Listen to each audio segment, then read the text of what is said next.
আসসালামু আলাইকুম এভরিওয়ান, সবাইকে স্বাগত জানাচ্ছি আমার কুকিং শোতে। অনেক সময় বাসায় জর্দা তৈরি করতে গেলে বেশি নরম হয়ে যায়, অথবা জর্দাটা ঝরঝরে রাখতে চাইলে জর্দার রাইসটা শক্ত থেকে যায়, পারফেক্ট হয় না। তাই পারফেক্ট ফ্লেভার ও পারফেক্ট টেক্সচার সহ কিভাবে সহজে ঝরঝরে জর্দা পোলাও তৈরি করতে হয় আজকে আমি সেটাই শেয়ার করব। তো চলে যাচ্ছি মূল পর্বে।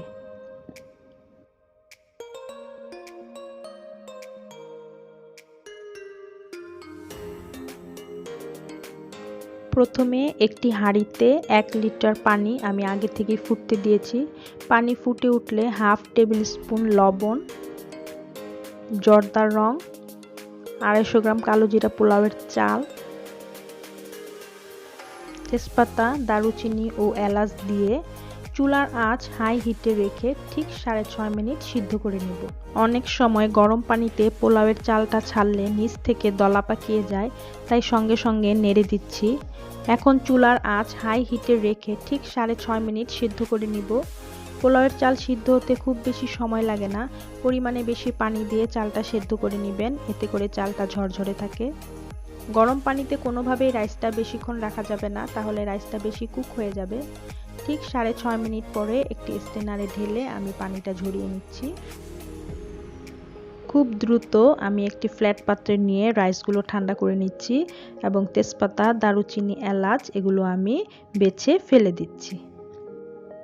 রাইসগুলো ঠান্ডা হলে 2 টেবিল স্পুন রান্নার তেল দিয়ে আমি রাইসগুলোর সাথে মেখে একটি সাইডে রেখে দিব। এতে করে রাইসগুলো ঝরঝরে হবে এবং একটি রাইসের সাথে আরেকটি রাইস লেগে যাবে না। অন্য একটি প্যানে হাফ কাপ আনারস কুচি, একটি মালটার রস, 2 টেবিল স্পুন চিনি দিয়ে জাল করে নিব আনারসের টক ভাবটা দূর করার জন্য।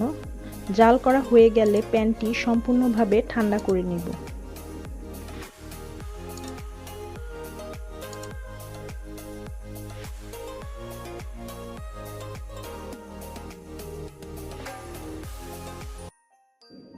এখন এতে দিয়ে দিচ্ছি আগে থেকে রেডি করে রাখা জর্দা রাইস,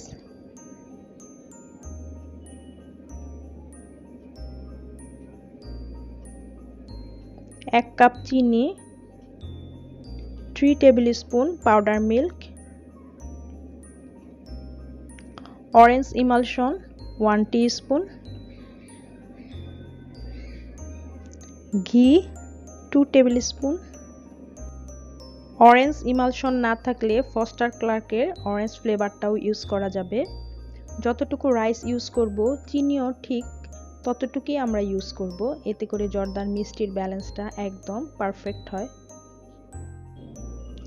পরিমাণ মতো কাজু বাদাম, পেস্তা বাদাম, কাঠবাদাম, কিশমিশ ও মোরব্বা দিয়ে হালকা হাতে মিক্স করে 25 মিনিটের জন্য লো হিটে দমে দিয়ে জর্দা পোলাওটা রান্না করে নিব।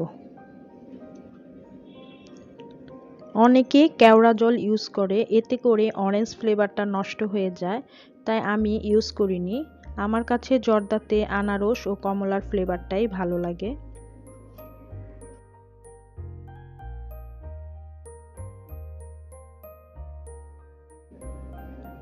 দশ মিনিট পর জর্দা হালকা হাতে নেড়ে দিচ্ছি এবং আবারও 15 মিনিটের জন্য দমে দিয়ে রান্না করে নিব।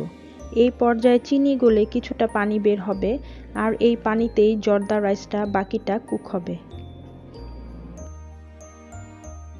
এই পর্যায়ে জর্দা নরম হতে শুরু করে, তাই হালকা হাতে নেড়ে চেড়ে দিতে হবে। জর্দা মূলত দমে দিয়েই রান্না করতে হয়। 15 মিনিট পর জর্দা একদম রেডি। গরম অবস্থাতেই যথেষ্ট ঝরঝরে আছে, ঠান্ডা হলে আরও ঝরঝরে হবে এবং পারফেক্ট টেক্সচার চলে আসবে। আপনি যদি পাতলা তলাযুক্ত হাঁড়ি ব্যবহার করেন তাহলে হাঁড়ির নিচে তাওয়া ব্যবহার করতে হবে।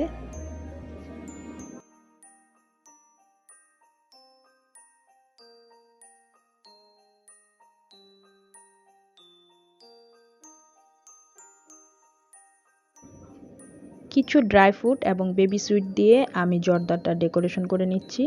বেবি সুইট কিভাবে তৈরি করতে হয় তার লিঙ্কটা আপনারা ডেসক্রিপশন বক্সে পেয়ে যাবেন। তো আবারও কথা হবে অনলাইনে নতুন কোনো রেসিপি নিয়ে। সেই সাথে সবার সুস্থ ও নিরাপদ জীবন কামনা করে এখানেই শেষ করছি। আল্লাহ হাফেজ।